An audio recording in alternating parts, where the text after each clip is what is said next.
If there is one story in human history that demands a second look, one narrative that sits uncomfortably with our assumptions about scale and power, it is the story of a people who, despite their minuscule numbers, have consistently occupied the most critical crossroads of the modern world: finance, science, innovation, and cultural influence. They represent barely 0.2% of the global population, yet their footprint is disproportionately large. Think of the 20th century Nobel Prizes. Nearly 22% were awarded to individuals of Jewish heritage. This is not coincidence. It is a curriculum. But let us bring this down from the sweeping historical canvas to a personal moment. Have you ever wondered why a peer who started a small online business is now buying property, while you, who diligently punch the clock, meet every deadline, and attend every weekly meeting, still find yourself rationing your lunch money across 3 days? Is it simply the unpredictable cruelty of luck? Or have you failed to reevaluate the very engine of your thinking? I recall a conversation over coffee with an old college friend in New York. In school, he was notoriously poor at mathematics, chronically late, and often borrowed my notes. Yet today, he oversees an e-commerce operation grossing millions annually, enjoys a relaxed morning routine, and takes regular golf lessons. I looked at him, then at my own career path. I went to college, started working early, and considered myself financially prudent. But it seemed whenever my bank account reached a modest benchmark, a new expense or debt would emerge to drain it. I asked him the crucial question: how do you seem to turn everything you touch into money? He didn't boast. He just smiled. I'm no smarter than you are. I simply adopted a way of thinking, a specific framework for life and business, inherited from the Jewish people. He explained that this success isn't derived from some secret esoteric knowledge, but from a profound and practical set of mindsets about money, entrepreneurship, and building something of enduring value. This framework is not about quick wealth. It is about resilience. It's about building a foundation that history cannot shake. It's the reason a scattered nation, relentlessly persecuted, always found its footing again. Over the next hour, we will distill 14 of these mindsets, not as mere business tips, but as chapters in a millennia-old manual for survival and success. If you are seeking a clear, level-headed path amidst the chaos of the modern, get-rich-quick landscape, I urge you to listen closely. Because often, the most powerful truths are the quietest ones, and perhaps just one idea here is enough to unlock an entirely new trajectory for you. And we start, as they always do, at the beginning. Thinking 1. The cradle of belief. Every great empire begins not with gold, but with a belief. In Jewish culture, the distinction lies not in the South African diamonds or French perfumes they trade, but in an intangible asset, a deep faith. It is not a superficial everything will be all right kind of trust, but a deep-rooted conviction that makes a person act as if success were inevitable, not a miracle. Look at their history.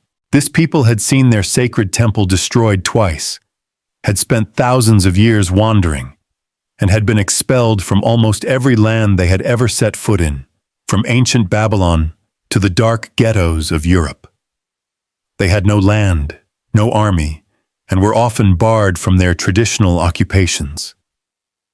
If their faith had been nothing more than a superficial prayer, they would have long since vanished into history. But it was not. Their faith was an imperative. They must act as if they would one day be restored, as if their resilience were a sure investment in the future. That faith was their first starting asset, one that could not be confiscated or burned.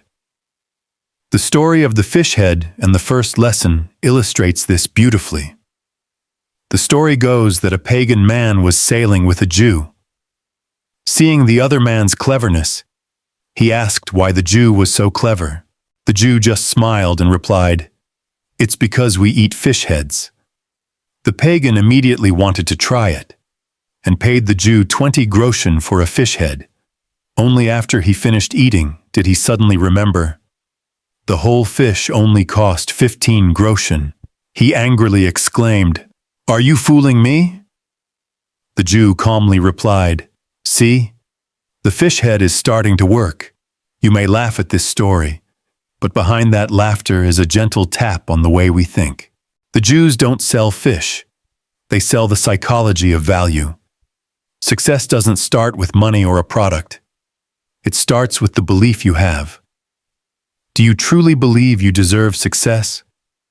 Do you believe you can be good at business even if you were terrible at math, failed a marketing course, or failed 3 out of 4 startups? If you don't believe, you'll never start. And if you start without belief, you'll give up at the first hurdle. Jewish teachings teach their children from a young age that even if you have only $1, you can still make millions if you believe you can and act on that belief to the end. This belief is not blind. It comes with action, knowledge, and discipline.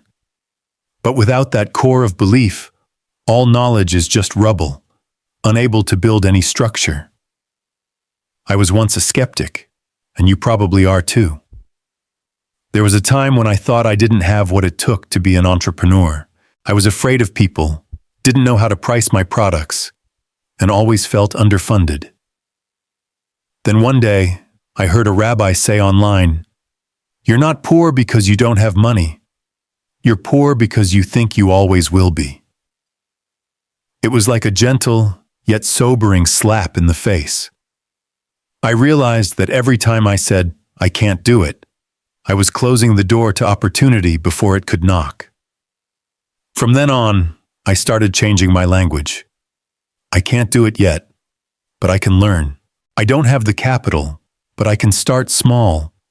I'm not good yet, but I'm on my way to getting better. And you know what? From changing the way I think, the way I live also started to change. You don't need a huge leap of faith. Just enough faith to take the next step. You don't need to believe you're going to be a billionaire right away. But you need to believe that you can learn, you can improve, you can build something meaningful, starting from where and with what you have now. Because as the Jews say, success is the result of a small belief nurtured by consistent daily action. Ask yourself, what belief are you holding in your head? If you often say, "I'm not good with numbers," "I don't have connections," or "I'm not cut out for business," try flipping it around. "I can learn a little bit every day. I can start with my first client. I can find a business style that works for me." Because if you believe it right, you will act differently. And when you act differently, the results will be different. And once you start believing in your own abilities, even just a little bit, you will start seeing opportunities that you didn't see before, because when you think differently, you will start seeing the world from a different perspective. And that's the next Jewish mindset I want to share with you. Thinking 2. Reverse thinking and the power of the outsiders. If you want to get ahead, don't follow the crowd. Have you noticed? Most people choose the predictable and safe path. Finish school, get a steady job. If they open a store, they put it under a generic, familiar name. When they invest, they wait for others to buy in before they dare to follow. But when everyone is rushing in one direction, the strange thing is that opportunity often lies in the opposite direction. The Jews were masters of reverse thinking.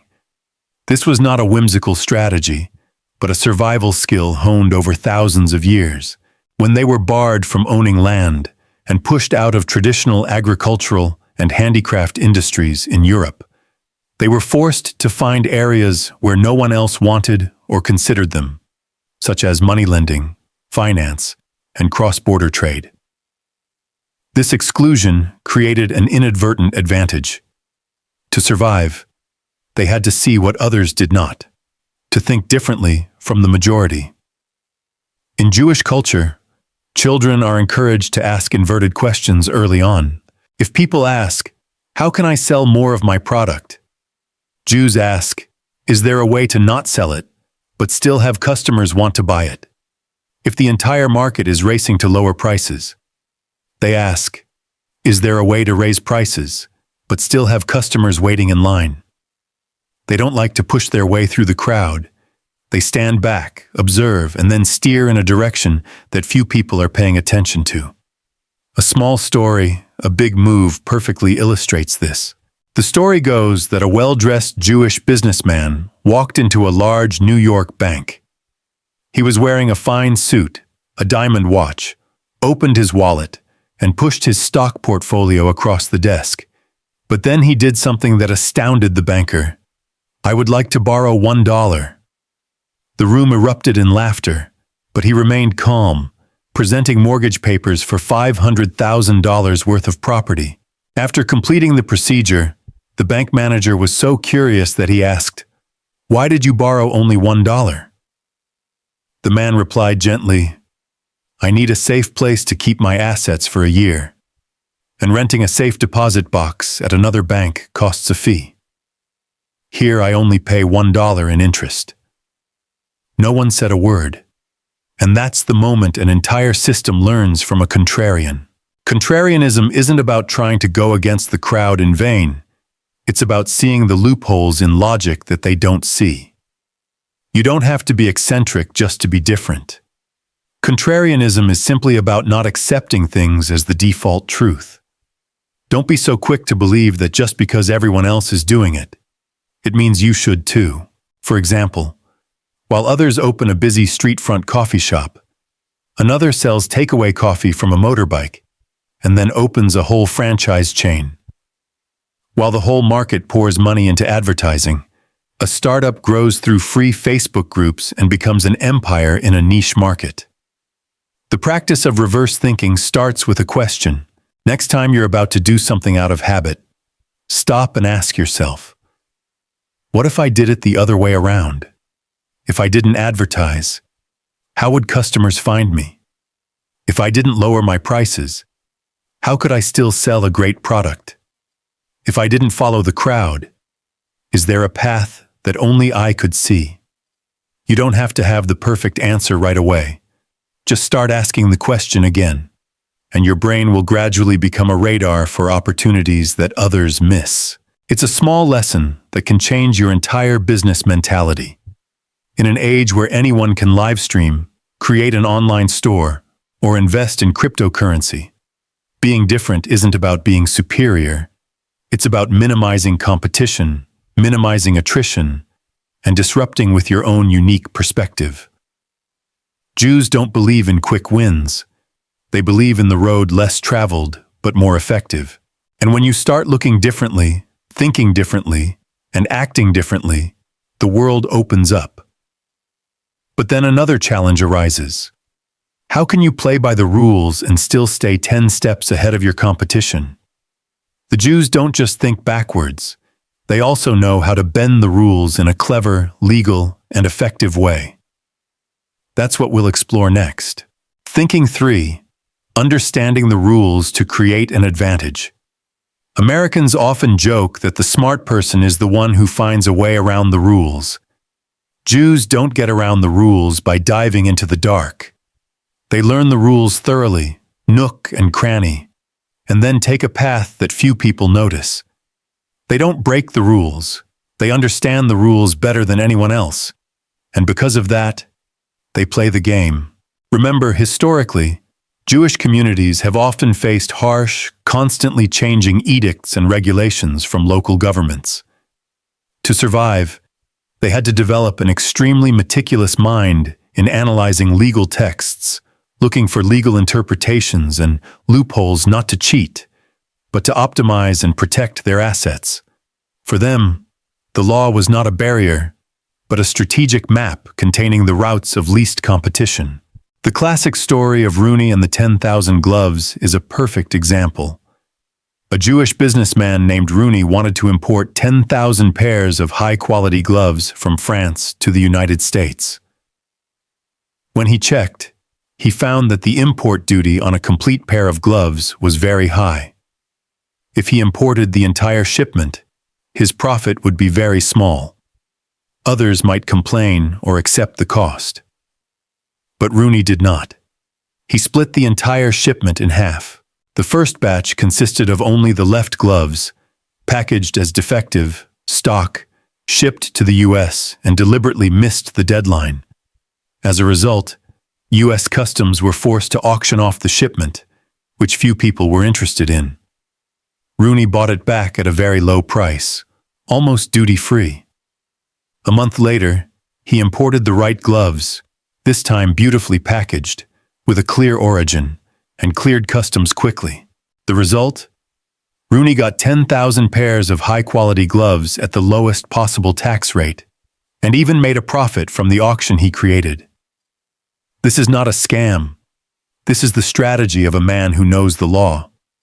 He does not falsify documents, bribe, or smuggle. He reads the law like a map and finds a route that no one notices. And this doesn't just happen in international business. It happens every day in the way we manage taxes, report financials, price products, and plan investments. Jews do not learn to avoid risks. They learn to control risks with knowledge. In their business culture, there is a very good philosophy. Losers fear the law, average people obey the law, but successful people turn the law to their advantage. Not by breaking the rules, but by understanding the law better than others. Are you tying yourself up in ignorance? Maybe you're paying more taxes than you need to. Your marketing expenses are being taxed twice. You're not taking advantage of small business tax breaks, or you're missing out on timely input receipts for deductions. Why? Because you think, it's too complicated. Meanwhile, the Jews think, here's where I can move faster without breaking the law. Lesson for entrepreneurs or startups. You don't need to be a lawyer, but you should know the basics of taxes, insurance, contracts, and how to plan your finances in a way that is reasonable, legal, but optimized. And most importantly, the mindset is not to avoid the law, but to exploit it intelligently. A simple suggestion to get started today. Pick a problem you're facing in your business. Taxes, fees, operations, import/export. Then, instead of asking how to avoid it, ask, is there a provision in the law that allows me to do this legally in a way that few people know about? Just by changing the way you ask, you're getting closer to the mindset of smart entrepreneurs. Because sometimes, big wins don't come from doing more, but from understanding more and executing correctly. But to understand correctly, you also have to know how to change in the right places, not changing the color of your logo or your slogan every quarter, but changing the core element that's causing the bottleneck. That's the next mindset we're going to explore. Thinking 4. The root is what must be fixed.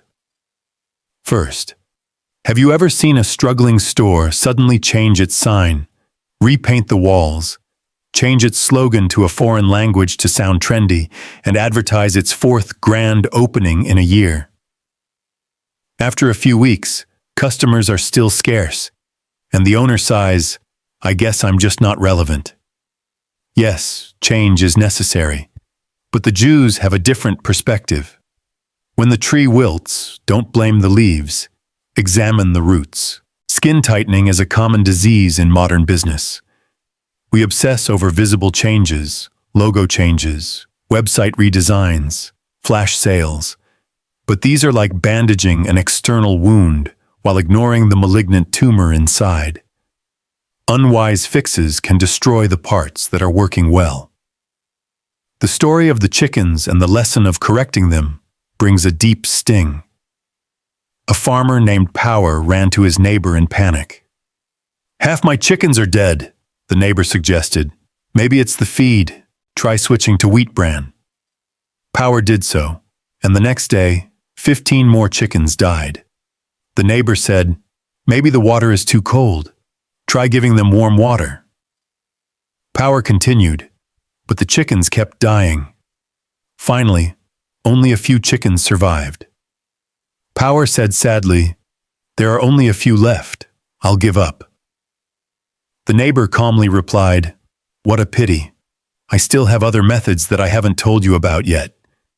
The story sounds funny, but is very profound, because in business, like in animal husbandry, many people change constantly without knowing whether they are fixing the right key points or not. Jews don't rush to tear everything down and start over. They ask, what's really broken and what's still working? If your sales team is weak, don't rush to change the product.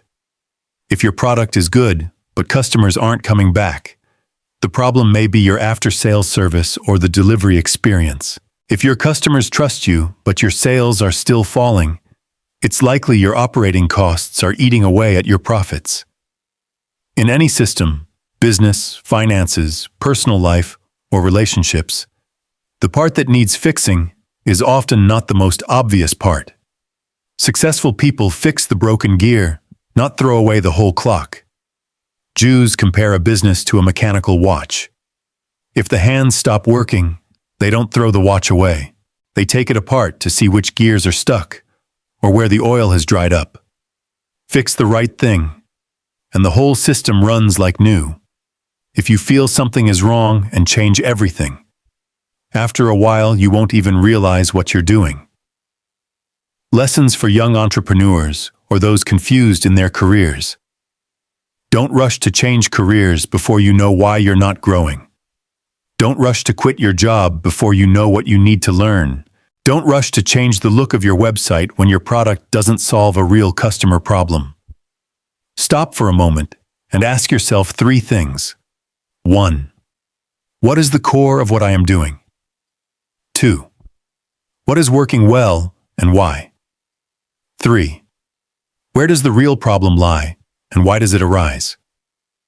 Once you understand the root, you won't be afraid to change the branches. A little tip to start fixing the right thing. If you're in business, pick a metric that matters most.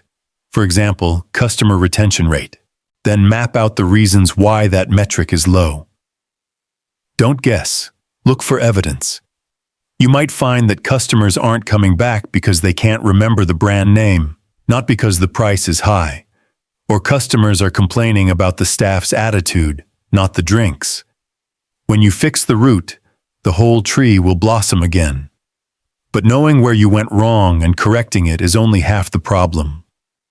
The other half is sticking to what you have chosen, because along the way, you will see all kinds of temptations appear. A quick money-making offer, a magic strategy you see others succeeding with, or a path that sounds easier. And if you turn around every time a rabbit runs by, you will most likely lose the squirrel you are chasing. That is the next mindset that the Jews always remind their children to remember. Thinking 5. Daily choices and compound interest. There's a Jewish saying that I always remember: you don't get to decide your destiny in a day. You just get to make better choices every day.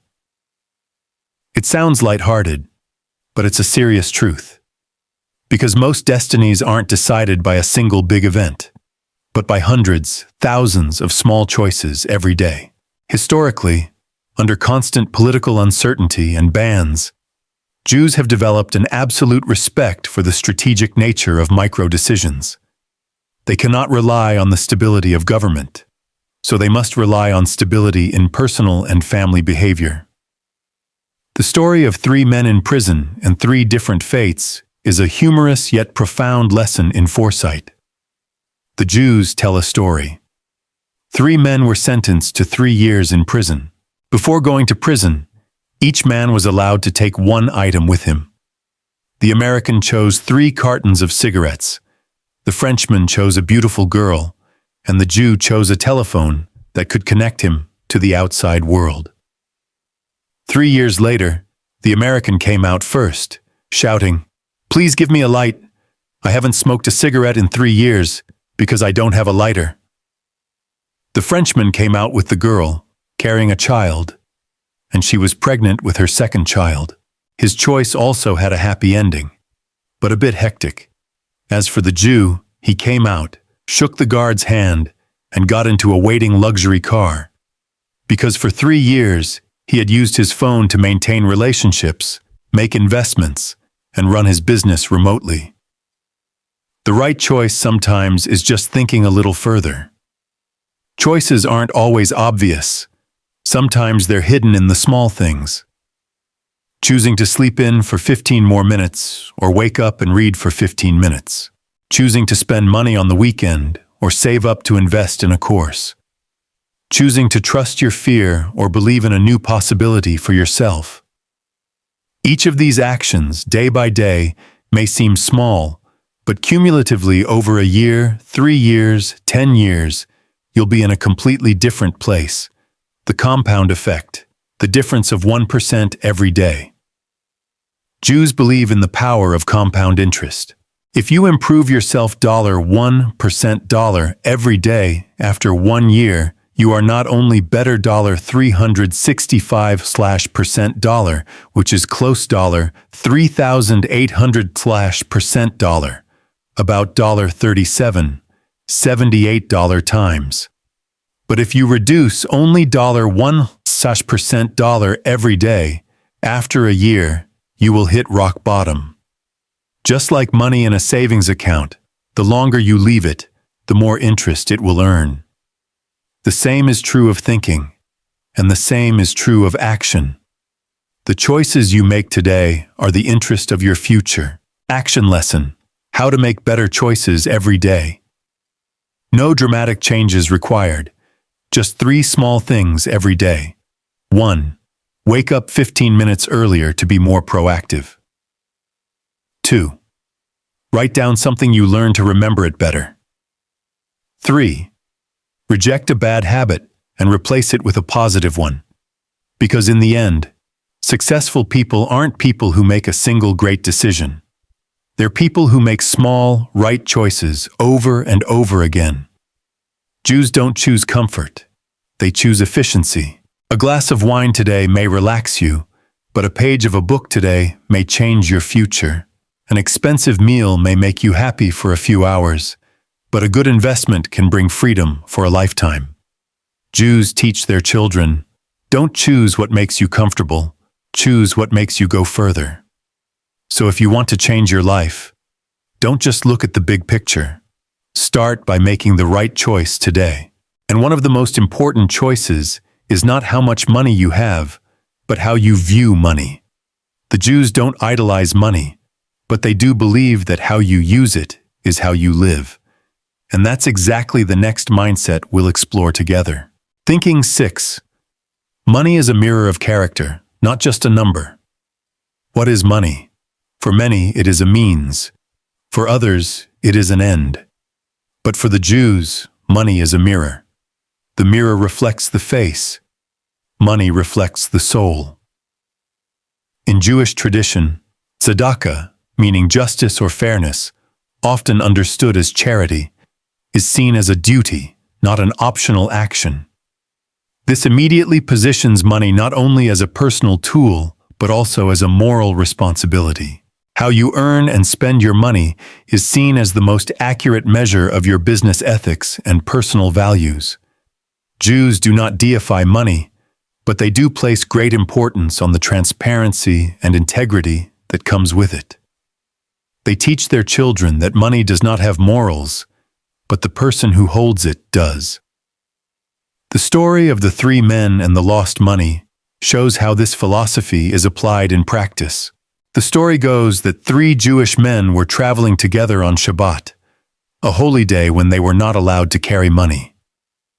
They pooled their money and asked a non-Jewish man to keep it for them. The next day, the money was gone. No one admitted to taking it. There was no evidence. Nothing could be proven. So the 3 decided to go to a rabbi, a wise teacher, to judge. But the teacher did not ask about the money. He told a story. A girl was engaged to a young man, but later she fell in love with someone else and broke off the engagement. She made amends with sincerity, and the young man gently wished her happiness. Sometime later, the girl was kidnapped. When the kidnapper heard this story, he was moved and released her. The rabbi stopped and asked the 3 men, "What did you value most in that story?" The first man said, "Young man, for his nobility," The second man said, "Girl, for her courage and sincerity in atonement. The third man sneered, "Kidnapper, for he was a fool. He should have held her for ransom." The rabbi looked straight at the third man and pointed, "He is the one who took the money, because he only sees money, while the other two see people. Money is not evil, but how you treat it reveals who you really are." Jews look at money with three core questions. Shtun, how am I making money? Is it transparent, value-creating, and legal? 2. What am I spending my money on? Is it smart, useful, and reflects my real priorities? 3. If one day I have a lot of money, what kind of person will I become? The answer doesn't lie in the future. It lies in every decision you're making today. Wealth does not guarantee nobility. Poverty does not guarantee kindness. But how you earn, keep, and use money never lies. People often ask, "How much did you earn?" But the Jews ask, "How much reputation did you maintain while earning it?" You can win a lot of money, but you can also lose trust that nothing can buy back. Real lesson. How you spend your money reflects your values. Some people, when they become wealthy, start flaunting their cars, designer clothes, and million-dollar parties. Others, when they have more, start creating scholarships, paying salaries on time, investing in experiences for their children, or simply being kinder to themselves and those around them. Money doesn't change you. It amplifies who you are. Jews don't judge a person when they have little, but when they have too much. Because when you have little, you are careful with every penny. But when you have a lot, you begin to reveal yourself through your spending choices. Do you use money to show off or to sow seeds? To prove your worth or to create value? The answer lies in your monthly spending bill. And once you understand that money is a tool, a mirror, and a test, you will no longer be afraid to start small. Because the Jews believe that $1 earned from honest labor is worth more than 1,000,000 dirty dollars. And it is this diligence and respect for every little thing that creates a resilient business culture. We will continue with the next mindset. Thinking 7. Even $1 matters. There's a Jewish proverb that's so pithy, it's enough to wake up a generation obsessed with getting rich quick. He who despises a penny will sooner or later lose a fortune. It may seem a bit old-fashioned, but if you've ever started a business from scratch, you'll understand. $1 is more than money. It is a lesson, a measure of attitude, the first step on a long journey. In their history in exile, Jews understood that the mobility of wealth was the only thing they could rely on. Land was confiscated, homes were burned, but cash and the ability to make money through trade, even the smallest transactions, was the only asset of resistance. So they developed an absolute respect for every unit of value. The story of the haymaker boy and the coin of honor illustrates this clearly. A Jewish boy named Ben, on his way home from school, saw a sign in a yard that read, "Lawn wanted, pay $1." Without hesitation, he knocked on the door. An old, gray-haired woman came out, and Ben politely said, "I saw a sign that said lawn mowing is wanted. I can do it." The old woman seemed hesitant. "But you can only pay $1. Are you sure?" Ben smiled and simply replied, "Yes, ma'am. $1 or any amount, I will mow it beautifully." That evening, he told his parents. His father listened, nodded, and said, "You are a true Jew, son, because you understand that value is not in the amount of money, but in the attitude toward the job." Jews do not judge what work you do, but the attitude with which you do it. $1 won't make you rich, but how you earn that dollar says a lot. Are you patient? Do you respect work? Do you see small jobs as opportunities for growth? The Jews teach their children, don't reject an opportunity because it's small. Every great oak tree began as a tiny acorn. In business, nothing is mediocre if you do it well enough. You may just be a barista at a coffee shop, but if you wipe down the counter more thoroughly than everyone else, remember customers' names, and greet them with a genuine smile, you are planting the seeds of your own future. No one becomes successful by accidentally doing a few big tasks. They become successful by doing a few small tasks well, over and over again every day. Lesson learned. Start with what you have. You can start a blog with just one short shared post. You can learn to invest with just a few dozen dollars. You can build a personal brand with your first short video. But only by taking the smallest steps seriously will you qualify for bigger opportunities. Jews are not ashamed to do small things because they understand the value of it. Did you know? Many successful Jewish businessmen still check their own inventory, keep their own books, and are not afraid to ask their accountants why the cost of printing paper is higher this month than last month. It's not because they are stingy, but because they understand if you can't manage small money, sooner or later you will fail with big money. A dollar is sometimes a silent test of character. Are you willing to do the work for a dollar? Do you keep your promises to customers, even on a tiny order? Are you careful about the little expenses in your projects? If so, you are building a stronger foundation. $90% dollar people out there. Because Jews understand that success doesn't come from doing something really big, but from being decent and professional enough, even when no one is looking. And because of that mindset, they are open to everyone who shares these values, regardless of background, skin color, or religion. Because in business, they don't ask, "Who are you?" They ask, "Can we win together?" We'll continue with the next mindset. Thinking 8. Unbiased collaboration and synergy. In the business world, it's common for people to only want to work with people like themselves, like themselves, like themselves, like themselves, and politely dismiss others with the phrase, "Maybe we just haven't met yet." Jews are different. They don't choose partners based on ethnicity, religion, or even speaking style. They simply ask, "Can this person really create value with me?" They believe in purposeful collaboration, not comfortable similarity. This was a vital strategy for a people scattered across the globe, diaspora. When forced to move and trade across borders, choosing partners based on race or religion was an unaffordable luxury. Jews became the world's greatest connectors because they were unafraid of difference. An Asian could open the door to an Eastern market.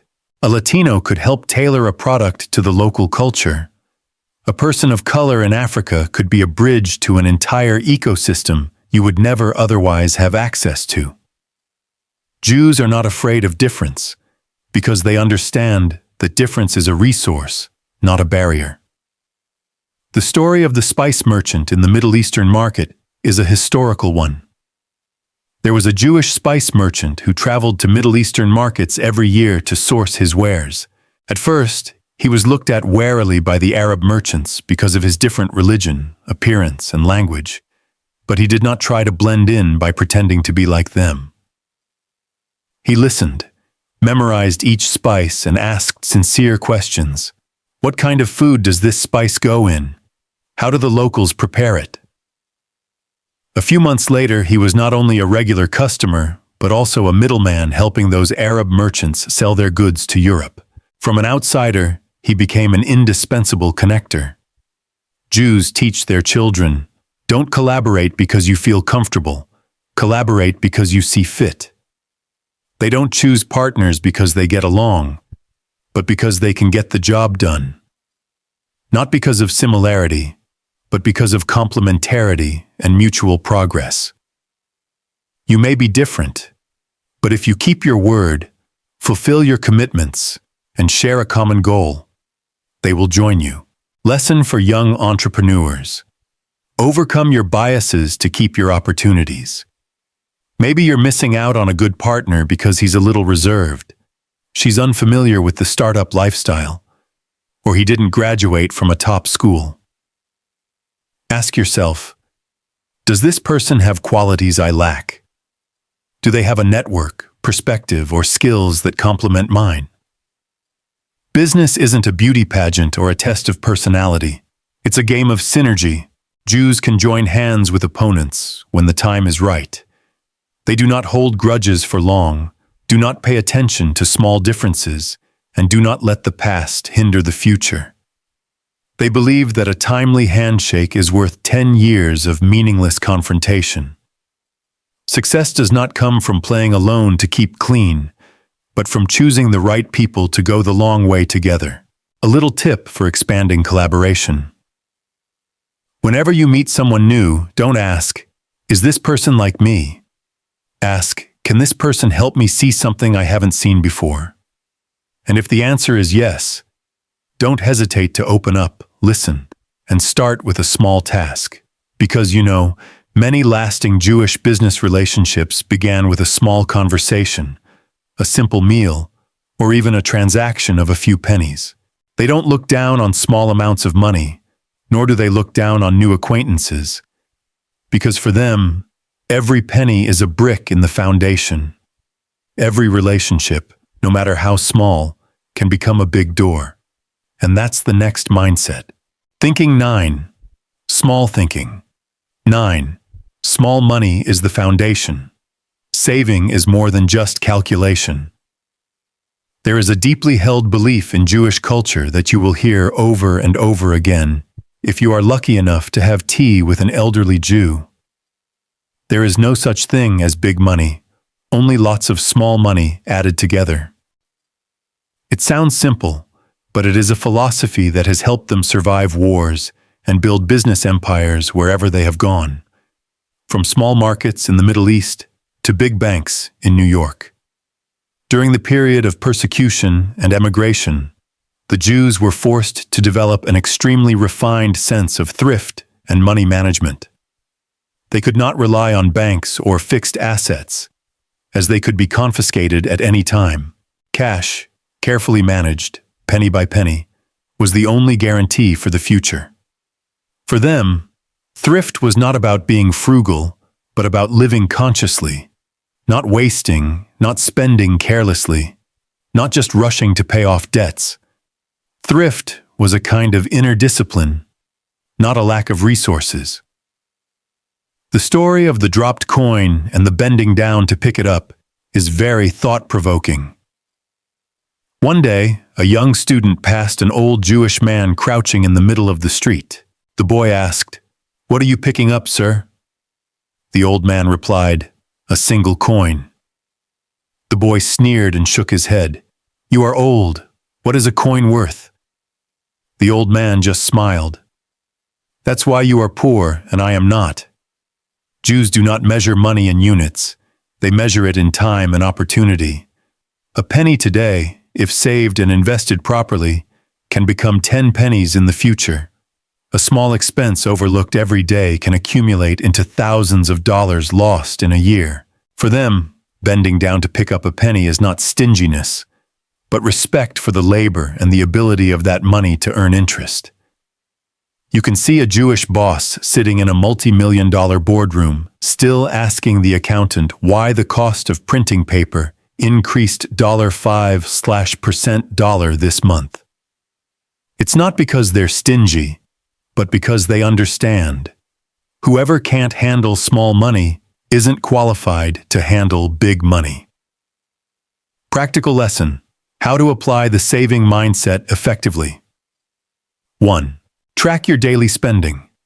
Using an app or notebook, it's important to know where your money goes. 2. Curb mindless spending. Every time you're about to buy something, ask yourself, does this item help me get closer to my goals? If not, hold back. 3. Investing from small savings. You don't have to wait until you have tens of thousands of dollars to start investing. Many Jews start with $5 to buy a book, and from there, their whole mindset changes. They teach their children that no money is unworthy of respect. Small money is more than just small change. Small money is a building block, and a wise builder never uses broken bricks for a foundation. Are you spending money like a builder or a spender? Every careless cup of coffee is a broken building block. Every thoughtless swipe of a card is a crack in personal finances. Money doesn't disappear. It just moves from the pockets of those who don't pay attention to it to those who know how to manage it. And when you learn to appreciate every penny, you start to see life differently, more carefully, more clearly, and also more sharply when problems arise. Because the Jews believe that if you only think conventionally, you will get mediocre results. But if you dare to ask the opposite questions, dare to think differently, you can create real breakthroughs, and that is the next mindset. Thinking 10. Reverse thinking to resolve conflict. When faced with conflict, most people choose one of two paths: run away from it or charge into it like a train with broken brakes. Jews, on the other hand, choose the opposite approach. Instead of shouting louder, they speak softer. Instead of arguing with reason, they change their perspective. And instead of winning, they choose to cool their egos to solve the problem. The long history of the Jews has taught them a valuable lesson. Winning by force or direct confrontation often leads to catastrophic consequences. Therefore, they developed the art of winning by psychology, by reshaping the perception of the opponent, turning the conflict into a common problem to be solved, instead of a battle to win or lose. The story of the old man and the 3 children who kicked the trash can may make you laugh, but then you'll nod in familiarity. An old man lived in a quiet residential area. Every afternoon, 3 neighborhood kids would gather in front of his house, kicking the trash can and making a lot of noise. At first, the old man got angry, but instead of scolding them, he came out and talked to them. "You kids are having so much fun. I like it. Every time you come and kick the trash can, I'll pay you 10 cents each." The children were surprised, thinking they had met a kind old man. So they kicked the trash can with more enthusiasm each day. After a few days, the old man came out again and said, "I'm having financial difficulties this week. I can only pay 5 cents. The children were a little disappointed, but they continued kicking. Another week passed and he said, "Now I can only pay 2 cents each." Immediately, they were angry. "Just 2 cents? Then we'll stop playing." And from then on, the neighborhood returned to its usual quiet. Lesson: when you can't change behavior, change your perception. The upside to this story isn't a trick. It's that the old man didn't react with anger, but rather reframed the motivation from playing for fun to making money. And when the money was no longer attractive, the behavior disappeared. No yelling, no stress. It simply changed how the other person felt about the problem. In business, sometimes you win not with the sharpest arguments, but with psychology. A difficult customer doesn't always need a solution. They need to be heard. They need to feel important. An inattentive employee isn't necessarily incompetent. Maybe they don't see meaning in their work. A difficult partner isn't inherently difficult. Maybe they just don't trust that you really understand what they want. Jews don't try to win arguments. They try to win hearts because they understand. Changing minds doesn't start with the right words. It starts with the right feelings. And the right feelings only come when you understand deeply enough. Real-life lesson: using reverse thinking to resolve conflicts. 1. Stop asking who's wrong. Start asking what caused them to react that way. 2. Role switch. Put yourself in the other person's shoes for 5 minutes before responding. 3. Change the setting. Instead of a stressful meeting, invite them out for coffee. Sometimes conflicts just melt away over a glass of iced tea. Inversion isn't about doing the opposite. It's about thinking differently so you don't get caught up in the instinct to fight. Jews always ask, "If I do the opposite, what will happen?" They use that question to design human resources policies, to talk to customers, and even to educate their children through storytelling instead of yelling. It's a gentle but profound approach, not loud, but long-lasting and effective. And when you start mastering conflicts with reverse thinking, you will realize one thing. It is not always necessary to win with logic. Sometimes, all it takes is the right time and the right approach, and the door will open. Similarly, in business, success does not come from doing more, but from doing the most essential thing correctly and maintaining focus on the most important thing. So let's move on to the next mindset, which is also one of the guiding secrets of the Jews. Thinking 11. Don't lose your goal because of distraction. In a small forest, and in today's business world, there is a story often told by Jews. It is short, but leaves a lasting impression. 3 hunting dogs were chasing a squirrel. The squirrel disappeared into a hollow tree trunk that had only one exit. The 3 dogs waited patiently, their eyes fixed on their target. Then suddenly, a rabbit jumped out of the hole and ran past them. The 3 dogs immediately dropped the squirrel and chased after the rabbit. They barked loudly, jumped up, and chased instinctively. Result: they failed to catch the rabbit and lost the squirrel as well. After telling the story, the Jew asked a gentle question. And you? Do you remember what your squirrel was? In business and in life, what is a squirrel? It's the core goal, the thing you set out to achieve in the first place, the reason you started. It could be achieving financial freedom, building a decent brand, or working less and living better. But along the way, rabbits keep popping up. A quick return on investment opportunity. Someone pitching you a system that makes you earn millions a month. A new trend on social media that makes you think you should try making that kind of video. And if you're not grounded, you'll find yourself sidetracked, lost, and disoriented without even realizing it. This mindset is extremely important to the Jews, who have lived through a series of historical upheavals and economic collapses. They understand that the only people who survive and rebuild are those who maintain their ultimate purpose, rather than chasing the passing crazes of the market. Jews don't chase after everything that moves. They stick to the one thing that matters. They understand you don't need to do more. You need to do the right thing for long enough without interruption. Focus is a superpower, especially in an age where 3 minutes of social media can make you want to change your life plan. It is a sad truth. People do not fail by doing the wrong thing. They fail by leaving the right thing undone. It is like digging a well near a spring, finding a gem somewhere else and immediately moving on. Then, before you have found the gem, you hear that growing something is hot. The result is no water, no gem, and no plant. The Jews call it scattered thinking, the killer of achievement.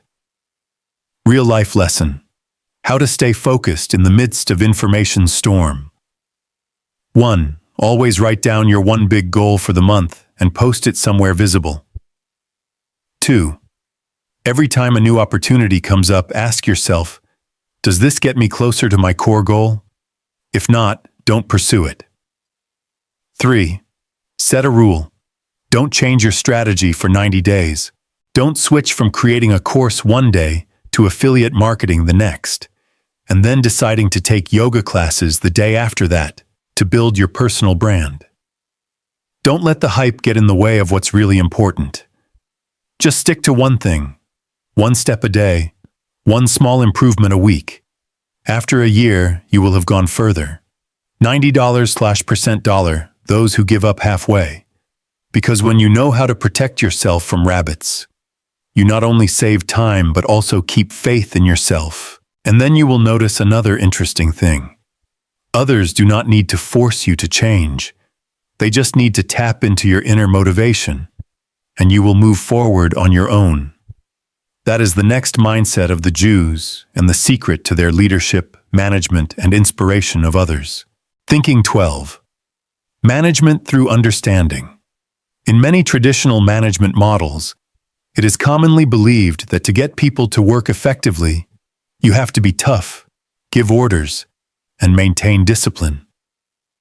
The Jews, with a gentle but profound touch, put their hand on your shoulder and say, to get people to act, don't force them to obey.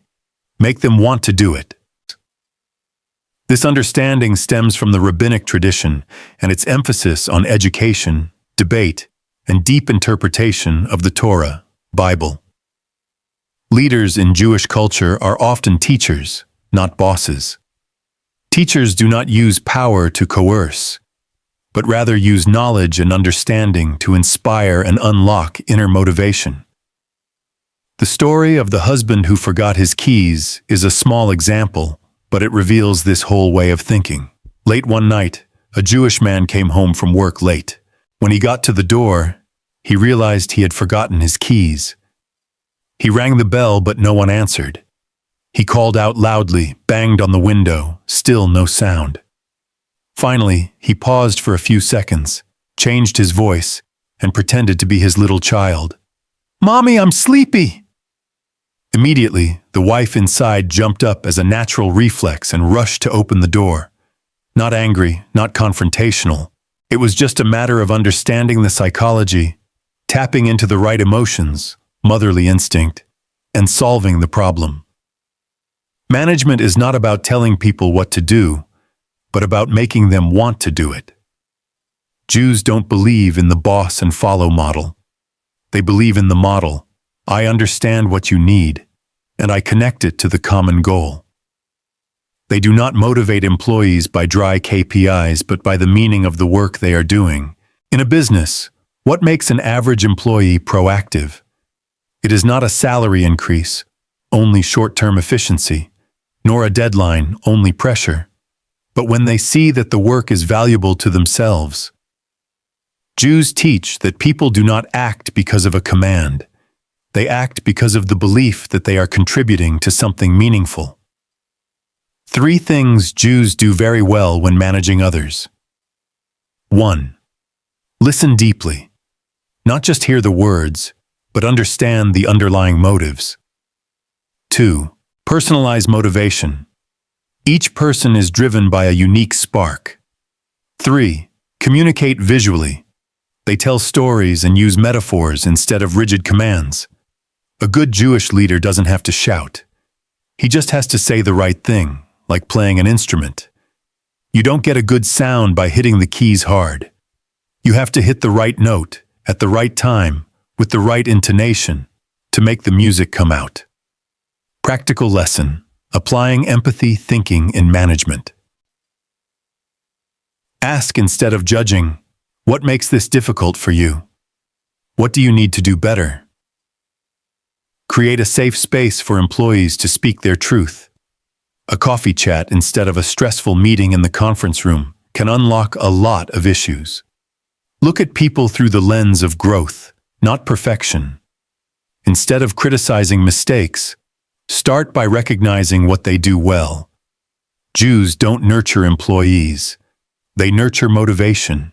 And motivation doesn't live on slogans. It lives on empathy, genuine concern, and clarity of purpose. The more you understand people, the less you have to command. The more you tap into their beliefs, the less you have to push. And when you have learned to manage people with understanding, you will realize another important thing. Not everything that is new has value. Not everything that is discarded is useless, because in the eyes of the Jews, what others throw away may be gold that has not been recognized. And the idea of recreating value from seemingly useless things is also a super business skill that they have used for centuries. Let's continue with the next idea. Thinking 13. Turning trash into gold and recreate value. There is a stubborn belief in Jewish thought. Value does not disappear. It is simply misplaced or not seen in the right light. Others see rubbish. Jews see raw materials for rebuilding. Others see failure. They see data, lessons, and an opportunity to restructure. This thinking is not just about thrift. It is a profound response to a history of constant dispossession. When material assets are unstable, the ability to recognize and redefine value is the only asset that cannot be stolen. This requires a creative vision that dares to go against the common perception of what is worthwhile. The true story of the Statue of Liberty's resurrection from ruins is a classic example. In 1984, the Statue of Liberty in the United States underwent a major restoration. The government removed the old parts, rusted metal, broken concrete, rotting wood, and piled them up in a scrap heap waiting to be disposed of. No one wanted to buy them, except one Jewish businessman. He signed a contract to buy all the discarded materials, making everyone think he was crazy. But then he melted down the bronze to make miniature models of the Statue of Liberty. The rotting wood was framed and labeled, "Original Piece of History." The concrete pieces were bagged and tagged, "A Fragment of Liberty." Even the dust that was swept up was sold to flower shops under the name, "A Breath of History." 3 months later, he made more than $3.5 million from trash that other people wouldn't even look at. The Jews don't ask, "Is it still useful?" They ask, "What can I turn it into?" And that is the entrepreneurial spirit, not waiting for opportunity to come, but proactively seeing the hidden value in things that seem to be discarded. This applies to business, life, and personal careers. An old idea that seemed to have failed can become viral content when told in a different way. An unsold product can be repositioned for a new customer segment. A rejected resume can become the springboard for a guide to acing interviews. Nothing is completely useless. You just need to be creative enough to breathe life into it. Jews teach their children, don't throw away, reframe. Instead of getting discouraged by a pile of failures, they ask, what can I learn from this pile of data? Can I extract an idea from that unread article to make a short video? Can that unfinished project be packaged into a case study to sell a course? Anything can be restructured if you are not limited by the throwaway mindset. Practical lesson. Look at old things with new eyes. Reopen the old ideas folder on your computer. Is there anything you left unfinished that could be reused? Think back to your biggest failure last year. If you had to teach someone how to avoid that mistake, what would you say? Take inventory of forgotten assets. Old content, old client lists, unlearned skills. Sometimes what you need is not something new, but a new perspective on the old. The average person sees dust. The Jew sees the dust of history. And in a world where everything is moving so fast, it is the person who recreates rather than discards who goes the furthest. And you know what? When you start learning how to turn small things into valuable things, and discarded things into resources, you also learn a skill more valuable than gold. Seeing what others don't see. In business, that skill will not only help you make money, but will also help you negotiate smarter and understand better what others really need. And that's the last sharp Jewish thinking we're going to explore. Thinking 14.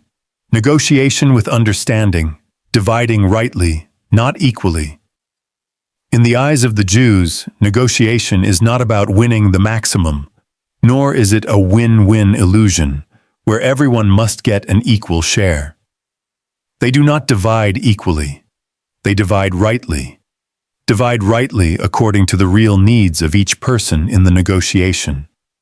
This wisdom has made them formidable negotiators, ubiquitous at the big tables from Wall Street to Silicon Valley. They understand that a deal is only sustainable if it addresses the other party's hidden motivations. The classic story of the orange. When sharing leads to waste is a timeless negotiation lesson. 2 children were fighting over an orange. An adult walked by, saw what was happening, and acted as a fair judge. "Okay, we'll split it. You each get half, that's fair." Everyone thought that was it, but when they got home, one child threw away the flesh because he only needed the peel for baking, and the other threw away the peel because he only wanted the juice to drink. In the end, no one got exactly what they wanted. And half the orange was wasted. Because no one asked, "What do you really want from this orange?" The Jews teach that fairness is not about dividing equally, but about dividing right. In a negotiation, not everyone needs more money. Some people need the spotlight, some need market share, some just need a long-term commitment. And if you see what the other person really wants, you can give them exactly that, while keeping what you need. Both parties are satisfied. No one feels disadvantaged. And especially, no one feels forced. Negotiation in the Jewish mind is the art of asking the right questions. Instead of, "What percentage do you want?" they ask, "What is most important to you in this deal?" Instead of arguing over every line in the contract, they establish a framework. If I help you get what you need, will you be willing to allow me to get what I need? It sounds simple, but it is a flexible, profound, and extremely effective strategy. Practical lesson: how to negotiate smarter. 1. Be clear about what you need most before you go into the negotiation. Don't be greedy. Pick one or two core things. 2. Reserved $80% dollar time to listen and $20% dollar to say. The better you understand the other person, the easier it is to divide correctly. 3. Don't assume everyone feels the same way. Some people will be willing to lower their prices if you help them promote themselves better. Some will be willing to accept less profit, as long as they maintain a long-term commitment. Jews don't seek to win a negotiation. They seek to establish a long-term relationship. They understand that a good deal is not where they get the most, but where the other party also feels they are being treated fairly and their real needs are met. It is this mindset that helps them maintain their position at the center of global business flows, even though they only occupy 0.02% of the world's population. Jews are always present at the biggest negotiating tables because they not only know how to calculate, but also know how to make others want to shake hands with them again. Dear friends, we have gone through 14 sharp, practical, and wise business thoughts from the Jews. A small nation, but always gains the respect of the whole world. From the way they respect every small coin, reverse thinking, to the way they negotiate with understanding. None of this is a get-rich-quick scheme, but a way of life, a foundation for building a resilient mentality in all circumstances. The best part is that you don't have to be born Jewish to apply these things. You just need to start thinking more deeply before you act. Clearly understand what you are doing and why. And then every decision you make, no matter how small, can change your entire future. Have you ever felt you were fixing the branches, while the real problem lay in the roots? The world chases the big things, but Jewish wisdom teaches us every fortune starts with a single penny treated with respect. Wisdom is not in complexity, but in doing the simple things profoundly. From the art of negotiating with understanding to turning trash into gold and mastering focus over distraction, these are the secrets that survived millennia, helping a small nation build resilience and success across every era. They are not hacks. They are foundational thinking. You don't have to be born Jewish to own this wisdom. You just need the desire to think deeper before you act. Subscribe to the Talmudic Mind today. Hit the notification bell to receive the latest mirrors of character and strategy. Together, let's build an unshakable foundation for your success.